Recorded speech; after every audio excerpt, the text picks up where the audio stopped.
YCP హయాంలో పడకేసిన పర్యాటకాన్ని గాడిన పెడుతున్నామని, ఈ రంగంలో మరింత వృద్ధి సాధించేలా చర్యలు చేపట్టామని AP TDC chairman Nookasani Balaji తెలిపారు.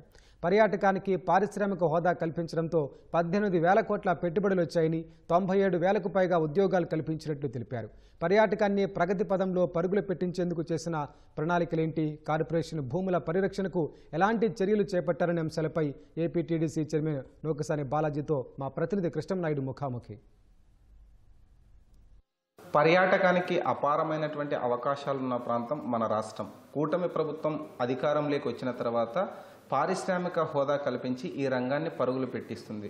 ఈ మధ్య కాలంలో జరిగినటువంటి సమ్మిట్లో కూడా కోట్ల రూపాయల ఒప్పందాలు జరిగాయి. అయితే ఈ ఒప్పందాలలో ఏ మేరకు ఆచరణలోకి వస్తున్నాయి, పర్యాటకాన్ని మరింత అభివృద్ధి చేయడానికి తీసుకుంటున్నటువంటి చర్యల గురించి మనతో మాట్లాడేందుకు ఆ సంస్థకు సంబంధించినటువంటి చైర్మన్ నూకసాని బాలాజీ గారు ఉన్నారు. సార్, ఈ పర్యాటక రంగానికి మీరు చైర్మన్గా బాధ్యతలు చేపట్టి ఏడాది కాలమైంది. మీరు నేర్చుకున్నది ఏంటి, అమలు చేస్తున్నది ఎంత మేరకు వచ్చింది?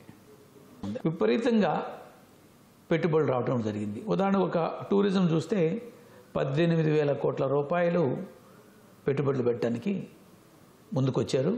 97,876 ఎంప్లాయ్మెంట్ జరిగేటువంటి పరిస్థితి. So because of this tourism policy which was taken by Chandrababu Naidu గారు, ఇన్వెస్టర్స్ ముందుకు వచ్చి టూరిజం అభివృద్ధికి ఆంధ్రప్రదేశ్లో డెవలప్మెంట్ చేయడం కుదిరింది. రాష్ట్రంలో పర్యాటక కేంద్రాలని, పర్యాటక ఉన్నటువంటి హోటల్స్ కావచ్చు, రిసార్ట్స్ కావచ్చు, బీచెస్ కావచ్చు, వాటిని ఇంకా ప్రమోట్ చేసి ముందుకు తీసుకెళ్ళడానికి ప్రయత్నం చేస్తున్నాం. రాష్ట్ర వ్యాప్తంగా పర్యాటకానికి సంబంధించినటువంటి భూములు అనేకం ఉన్నాయి. గత 5 ఏళ్ల పాలనలో కొంత అన్యాక్రాంతమయ్యాయన్న ఆరోపణలు ఉన్నాయి. ఆ ల్యాండ్ బ్యాంక్ని ఎలా పరిరక్షిస్తున్నారు?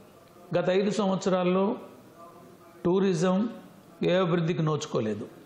కొన్ని చోట్ల మీరు చెప్పిన అన్యాక్రాంతం అయినటువంటి దాఖలాలు కూడా ఉన్నాయి.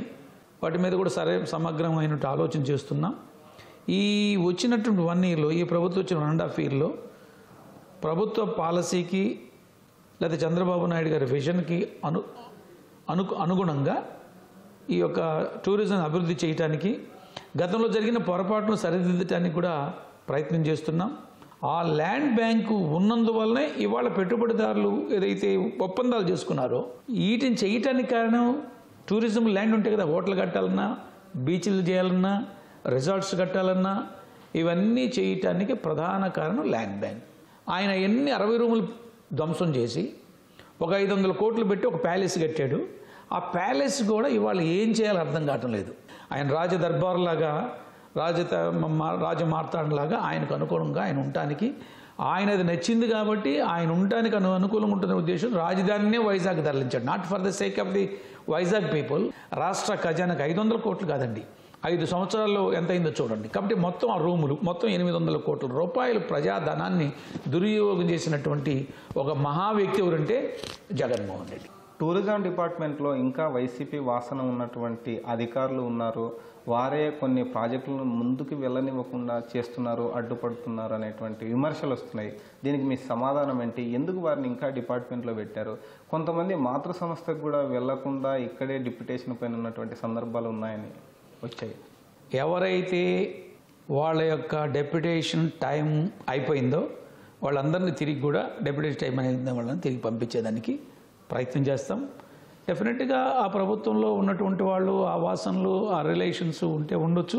అవన్నీ కూడా కొన్ని నా దృష్టిలో కూడా ఉన్నాయి. వాటన్నిటిని కూడా షార్ట్లీ సరిచేస్తాను కూడా.